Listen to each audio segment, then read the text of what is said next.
Good morning. My name is Brandon Putman. I'm with the City of Peoria. I am the City Arborist. Today we have Victoria here with us. I am the Sustainability and Water Conservation Coordinator here for Peoria. And we will be planting some trees today in honor of Peoria's Arbor Day. The National Arbor Day was actually April 24th, but we can recognize it as a city on any day that we choose. So today we have some ficus species that we will be planting here in front of our historical district.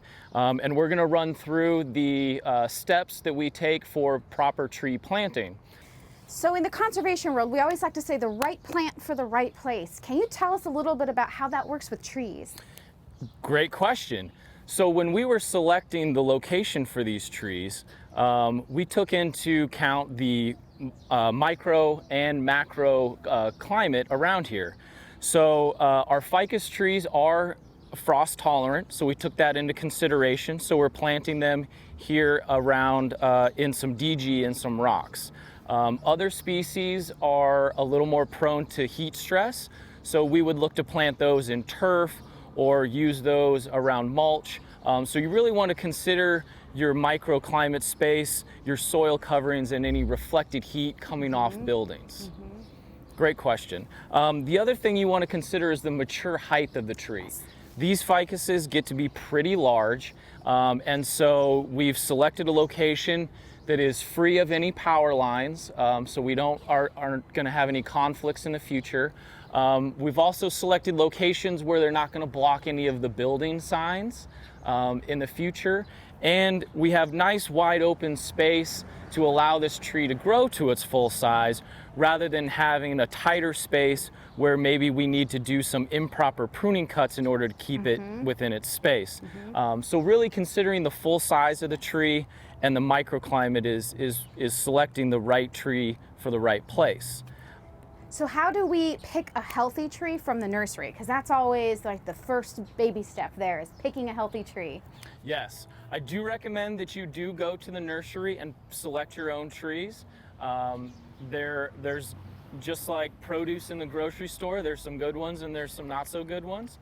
Our trees, you want to pay attention to the structure of it. We're working with the multi-stem here. But the key is really going to be the roots. Yes. Your top growth can be full, can be lush. You can have good structure of your trunk, nice central leader.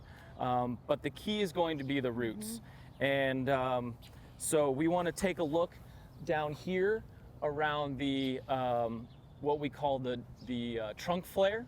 The trunk flare is, your childhood drawing where the trunk flares out into the ground. That's where the start of the roots begin. So we look down here, we have the first roots exposed so we can see those. And we also don't have any of girdling roots. So girdling roots are roots that'll wrap around the trunk because they've been in these containers and those roots start to circle. That girdling root will get larger and start to actually choke that tree off. Interesting thing about trees is their vascular system is right behind the bark. So you want to be aware of those arteries and those veins of the tree.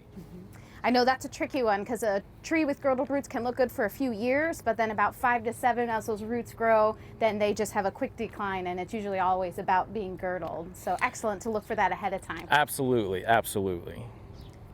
So we've picked our tree. Now the hard part is getting it in the ground. Yes. Typically here in Arizona, it's a little bit backwards from the rest of the country. We actually prefer to plant our trees in the fall and the winter. This gives them a chance to have some nice cooler temperatures before they have to withstand the heat. It also makes it a lot easier to dig, to be honest, because we've had some rain. So digging is a lot easier with a little bit of moisture in the soil. So here we've dug our hole, and you'll notice it's quite a bit larger than the pot itself. And that's because we want to try to loosen up and decompact the soil around this newly planted tree. So when you have your hole ready and you're ready to put your tree in the hole, what I like to do is I like to cut open the container that helps loosen things up without pressing too much. You definitely want to move the tree by the root ball. So we're going to go ahead and remove the container here, expose more of our root zone.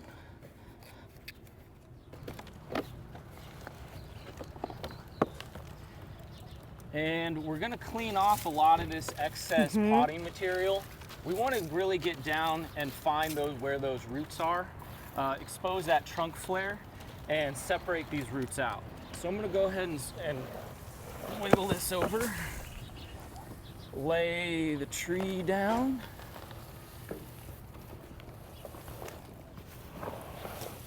Being very careful to continue to move the tree by the root zone.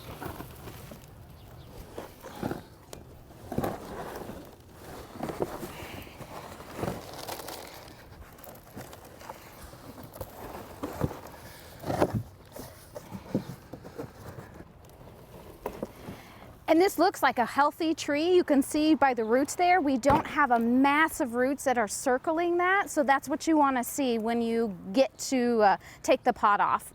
Absolutely. Now, we talked a little bit earlier about the circling roots. Yes.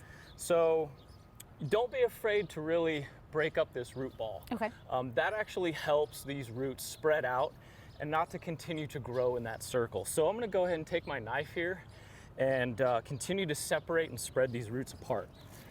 And I'm just scoring the root ball, separating it out. Gonna slice up the bottom a little bit here too. Really get them separated. Break up some of the compaction that's occurred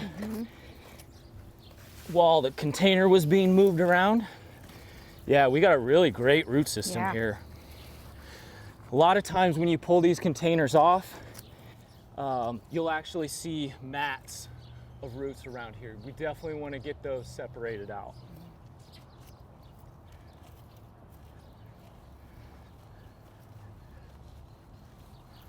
Just kind of break this up a little bit. So the goal is, as the tree gets planted, is we've set it up so that it has the perfect situation to spread outwards. Just as the canopy would grow outwards, you want that root system to grow just as large as the canopy underground. And so we're creating that environment and encouraging that from the get-go. So after I cleared away some potting soil, I do have some roots growing around, so I'm going to go ahead and cut them, spread them out.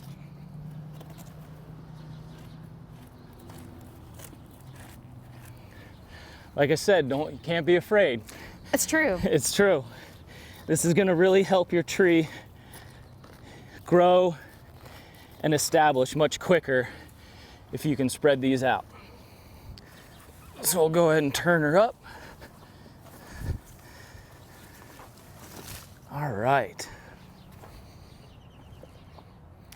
And it looks like the height, so where he's talking about where those first roots are, that is at ground level. It's not below the ground. And so it's really important to not plant our trees too deeply as well. And so that's what you want to see, is that first root flare needs to be right above the ground surface. That's correct, Victoria. In fact, we're actually not going to try to put any dirt over the top of this root ball, because this is where the tree's growing point is currently. I'm going to put a little extra here underneath, get it level.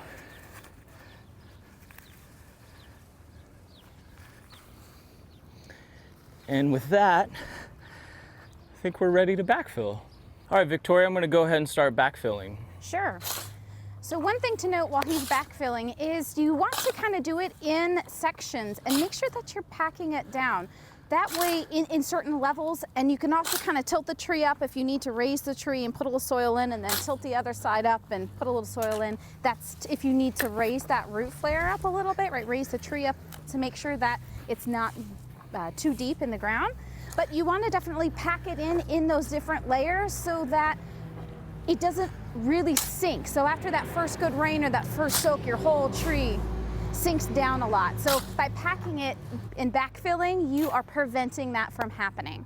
All right, Victoria, so I got it all filled in. So what's next? So now you just want to make sure that your irrigation system is on and working. You want to put the emitters, like Brandon has here, by the root ball. So where that pot was first, and as it grows, you can move it on out. Really the most important thing now is it's in the ground is we have to think of how we can make sure that this tree thrives that first few months, those first critical few months. So Brandon, do you want to tell us a little bit about what else they can do to make sure that their tree thrives? Sure. So once you get your tree in the ground, you want to get your drip emitter set around the tree, one on the root ball, but also others out further into the landscape. That way, as those roots grow out, they're seeking that water. One thing to really consider is what's going to be your soil covering once you're done. So in this instance, we're going to be using some of the landscape rock to go around it. This is because the tree prefers that. It's not as frost tolerant as some of our other species. But some of our species of trees like ash, elm, oaks, they require some organic mulch around them to help mitigate some of that reflected heat coming off the rocks. You also want to be considerate of when you're planting trees in turf, and if you're going to need to be mowing and string trimming around it so that you're not causing yourself a maintenance nightmare. All right, Victoria, so we've gotten our tree planted and we've set our stakes. So I selected my stake location based on the prevailing winds. So I have one stake to the west and another to the east. Now, I also drove these stakes in outside the root ball. We disturbed a lot of the area around this tree, so to drive a stake into such loose ground could cause the stake to fall over with the tree during a monsoon storm. Definitely. And one thing to know is that this is not the nursery stake that some trees come with. Throw that nursery stake away. It does not need anything right in the root ball to hold the tree up. This is where you would want to have your stakes for your tree. Absolutely.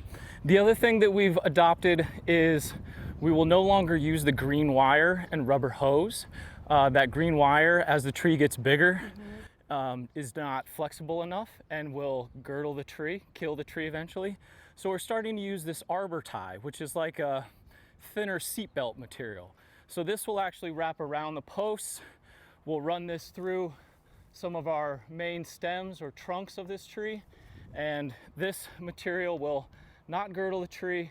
It'll be flexible enough to where the tree can still move in the wind and get that exercise that it needs without becoming too dependent upon the stakes.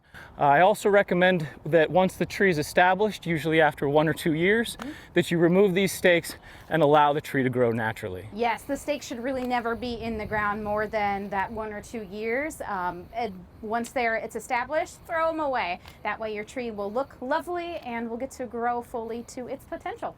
Absolutely. Well, I think we're done here. So Victoria, I'll give you a little air high five. Nice job. And thank you guys for tuning in.